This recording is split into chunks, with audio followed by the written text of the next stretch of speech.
Hello everyone, and welcome to another episode of Unusual Podcast. Today we invite three guests to the podcast, and let me introduce all of them. First, let's welcome Yang Yuxuan. Hello everyone, I'm Yang Yuxuan. What a great self-introduction. And next one is Huang Yuzhan. Hi, my name is Huang Yuzhan. Perfect. And next one is Xu Yunzhen. Hi, I'm Xu Yunzhen. And my name is Zhang Mingxun, today's host. So last time, I saw the post about Tesla. Elon Musk is making a brand new type car. I'm wondering what kind of car be invented or created in the future. Do you guys have any idea? I think that it is necessary about the popular rise of electricity, but the current power supply method is unlikely to be the only one. What does that mean? The way that the electricity generated nowadays is not environmental friendly enough. I believe, or rather I should say, that someone is already researching new energy resources, such as hydrogen. Hydrogen? It sounds really dangerous. I haven't heard the word hydrogen since I graduated from the junior high school. Yes, perhaps that everyone has an impression of hydrogen that it is very easy to explode, but if we control it well, it will be an environmental friendly resource.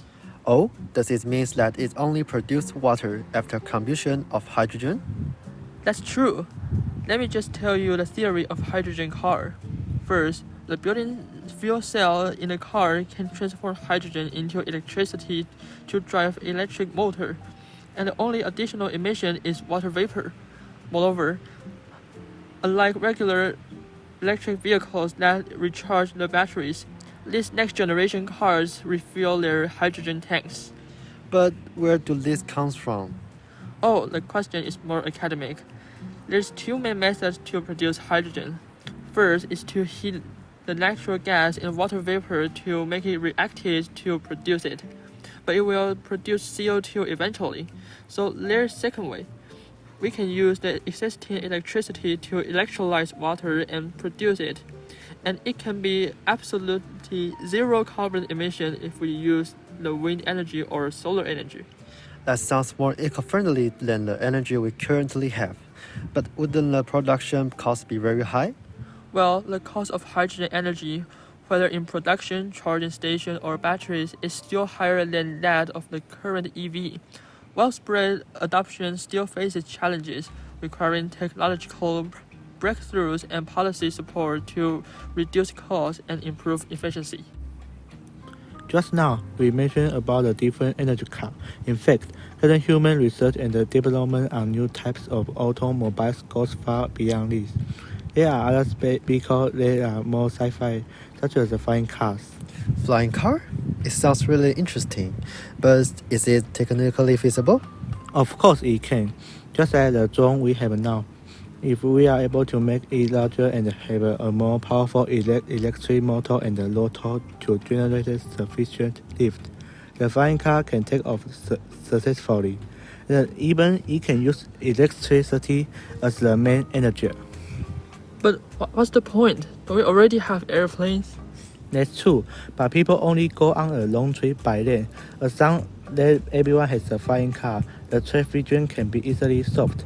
This way, people can make better use of the space in the air, and it allows vehicles to drive in a different altitude. It solves the problem of insufficient land space and also reduces the cost of operating new roads.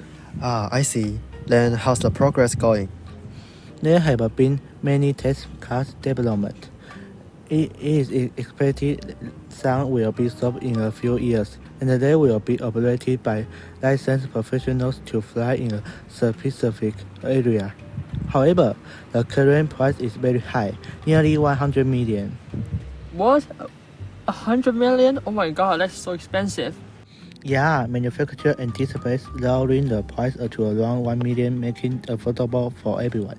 Despite the fact the current price is still high, if we apply it to medical and hospital can using flight ambulance, patients can be sent to the hospital as soon as possible without getting stuck in a traffic jam.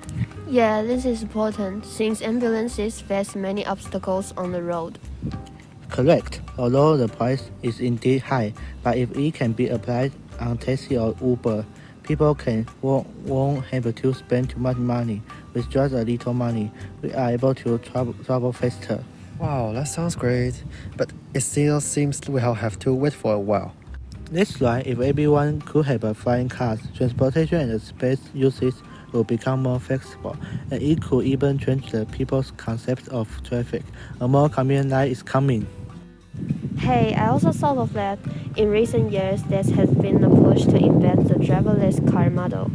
Wow, that sounds more awesome. Then it's your turn to talk about this new technique. Okay, driverless car literally means that a car can drive by itself without a human in the driver's seat. It uses perception technology like cameras, ultrasonic sensors, combined with positioning and mapping system to calculate appropriate driving decisions through AI model. You know what? When I was a child, I'd often imagined that there might be a self-driving cars in a decade or so. As you just said, does it mean that it has already successfully invented? Oh yeah, I just read some reports about driverless car yesterday. And now we have many examples of driverless car in practical uses, like driverless taxi called robotaxi, driverless bus, and driverless express delivery has already appeared in the US and China. Oh, seems that it's really friendly to those who don't want to social. Indeed, no need to interact with drivers is a blast for introverts, and it also helps avoid conflict. And with 24-hour service, there's no need to worry about issues like driver fatigue. Well, as you said, I think that this technique will definitely become popular. So do I. However, AI computation requires high precision map and V2X infrastructure. In less developed areas where these are not yet widespread, it limits where the car can arrive. This is one of the less convenient aspects of conveniences. When the vehicle has an accident, it's hard to determine who is responsible. The owner, the manufacturer, or the software developers. There are no laws on this matter. Yeah, it is an issue that needs to be discussed further, exactly.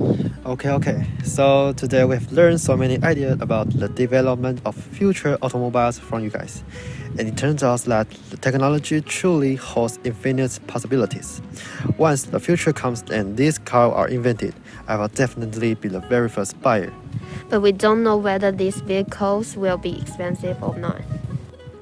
Indeed, we can even take a good care of ourselves too. Whatever, so today's podcast is almost come to the end.